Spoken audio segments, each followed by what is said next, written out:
வாழ்க வளமுடன், வளர்க நன்றியுடன். வணக்கம் சார். எனக்கு அந்த ஆப்பில் போய் பேச தெரில. அதனால தான் நான் உங்களுக்கே அனுப்புகிறேன். இந்த 34 பயிற்சி 28 நாள் தான் சொன்னீங்க.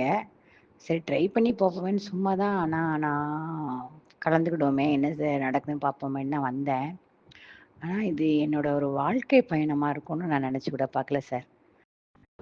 நம்ம சாதாரணமாக நான் நினச்சிட்டு இருந்தது, நான் நல்லா இருக்கேன், நான் செய்கிறதெல்லாம் கரெக்ட் அப்படின்னு நினச்சிட்டு இருக்கும்போது, அது அவ்வளோ அழகா தெளிவா இது இது என்னென்ன இப்போ இது நீங்கள் செய்கிறது எல்லாமே தப்புங்கிற மாதிரி நான் நடந்தது, பேசுனது எல்லாமே தப்புன்னு உணர்ந்தேன்.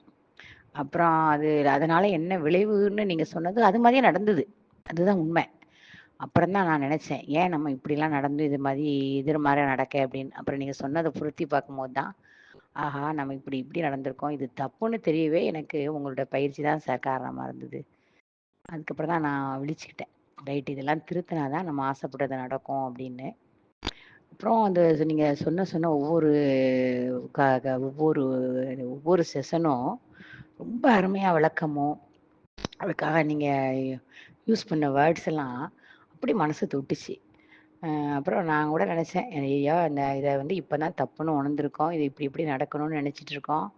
இந்த பயிற்சி இந்த 28 நாள்ல முடிஞ்சுட்டுனா, அப்புறம் திருப்பி நம்மால தனியா அத செயல்படுத்தி நம்ம நல்ல நம்ம நினைச்சத அடையறதுக்கு முடியுமா? அப்படின்னு யோசிச்சுட்டு இருக்கும்போது, நீங்க திருப்பி இதுல கலந்துக்கலாம் அப்படின்னு சொன்னோனே தான் சார் கொஞ்சம் மூச்சு வந்தது.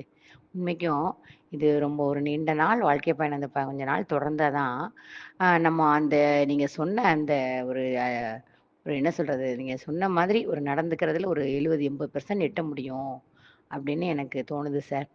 அதனால இது உங்களோட பணி இது அறப்பணி. இது எல்லாருமே இத ஒரு இதா செய்ய மாட்டாங்க. நீங்க அத ஒரு முனைப்பா, ஒரு அக்கறையா, அ ஒரு அன்பா செய்யும்போது, கண்டிப்பா இதனோட பலன் கண்டிப்பா இது எங்களுக்கு இல்ல. இந்த ஒரு ஒரு வருங்கால சமுதாயத்துக்கே நீங்க ஹெல்ப் பண்ணியிருக்கீங்க சார். எனக்கு இத வாழ்க்கையில மறக்க முடியாது. நானும் எல்லார்ட்டயும் சொல்லியிருக்கேன். இந்த மாரி எனக்கு ஒரு அனுபவம் இருந்ததுன்னு சொல்லியிருக்கேன். இப்ப நான் என்னோட பேசுற முறை, நான் யோசிக்கிற விதம், எல்லாமும் கொஞ்சம் மாறியிருக்கு சார். அது என்னால உணர முடியுது.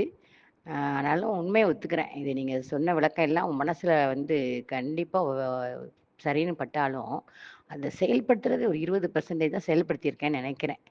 மனசளவுல. ஆனா அது வெளியில வெளிப்படுத்துற முறை இன்னும் டெவலப் ஆகணும்னு நெனைக்கிறேன். அதுக்கு இன்னும் கொஞ்ச நாள் உங்களோட அந்த வாழ்க்கை பயணத்துல பயணிச்சா, அதுவும் சரியாயிடும்னு நெனைக்கிறேன் சார். இந்த மாதிரி ஒரு நிகழ்ச்சி எனக்கு கிடைச்சதுக்கு, இது ஒரு சமுதாயத்துக்கே, என்னுடைய குடும்பத்துக்கு, ப்ளஸ் என்னால என்ன பக்கத்துல உள்ள என்னை நம்பி இருக்கிற பிள்ளைங்களுக்கும், என்னை சுத்தி இருக்கிற குடும்பங்களுக்கும் கண்டிப்பா நான் பழகுறதையும், நான் பேசுறதையும் பார்த்தா கண்டிப்பான ஒரு மாற்றம் வரும்னு நினைக்கிறேன். அதுவே எனக்கு ஒரு பெரிய வெற்றி தான் சார். அந்த வெற்றிக்கு காரணம் உங்களோட இந்த பயிற்சி தான். அந்த பயிற்சி இன்னும் கொஞ்ச நாள் கிடைக்கிறதுக்கு நான் எனக்கு கிடைக்கணுமேன்னு வேண்டிட்டு இருந்தேன். அதுவும் கிடைச்சது. கண்டிப்பா அடுத்த குழுவை நான் பயணிப்பேன். கண்டிப்பா நீங்க ஆசைப்பட்ட சமுதாயம் கொஞ்சம் கொஞ்சமா உருவாகும் சார். அதுல சந்தேகமே இல்ல. ரொம்ப ரொம்ப நன்றி சார்.